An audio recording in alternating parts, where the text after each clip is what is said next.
जाता रुपिया जी के घर हो, दे दाना हम के जहर हो। जाता रुपिया जी के घर हो, दे दाना हम के जहर हो। क्या दर्द है तेरी आवाज में छोरे।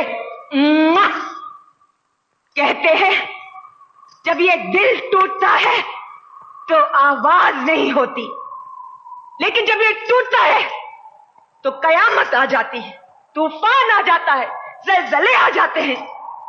तेरी आवाज में वो दर्द है, तेरी आवाज में वो मोहब्बत है। मगर सुन, तेरे दर्द तेरी मोहब्बत के साथ ये दुनिया वाले क्या इंसाफ करेंगे? हाँ, तू तड़पता रह जाएगा, गाता रह जाएगा, ये देखती रह जाएगी दुनिया। सुनो, तुम आज गाओ और आज मुद्दत के बाद ये पगली दिल खोल कर नाचेगी।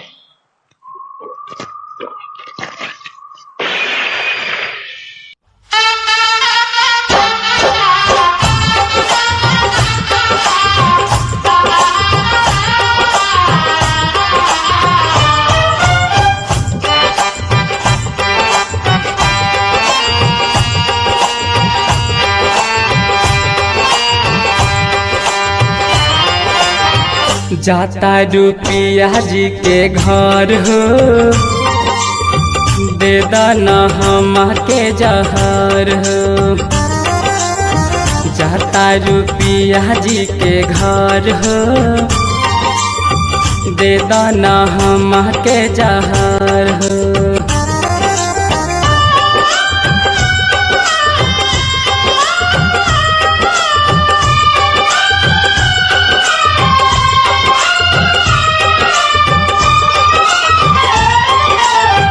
दिहलू तू प्यार में हमके दागा हो,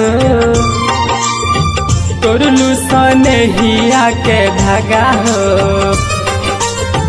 दिहलू तू प्यार में हमके दागा हो, तोड़लू सनहिया के धागा हो। तोहरा बिन कटी न डगर हो, दे दाना हम के जहर हो। तोहरा बिन काटी न डगर हो, दे दाना हम के जहर हो।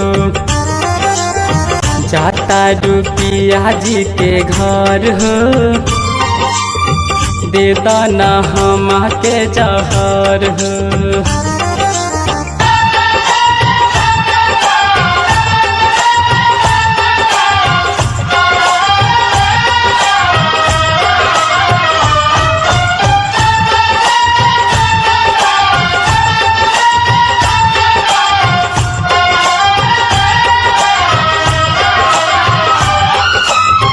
तोहरे में बसे मोर परान हो,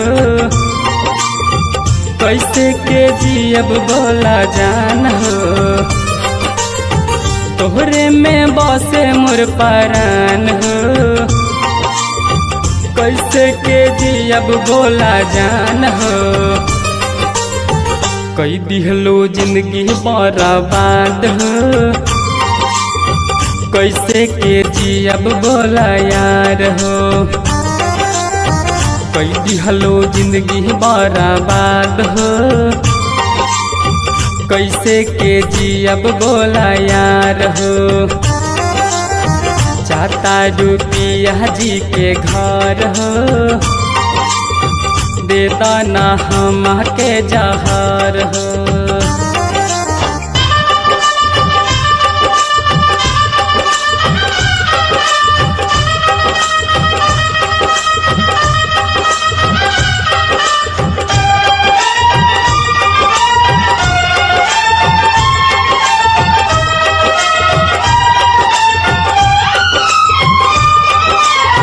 झूठो के आंसू तू बहावतारू, सूरज से हाथवा छोड़ा बतारू।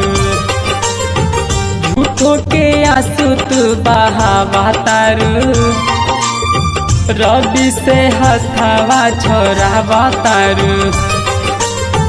तोहरे सोझा में जाई मर हो,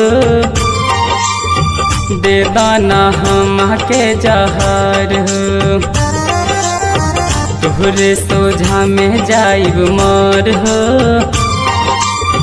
दे दाना हम के जहर हो। चाहता रुपिया जी के घर हो, दे दाना हम के जहर हो।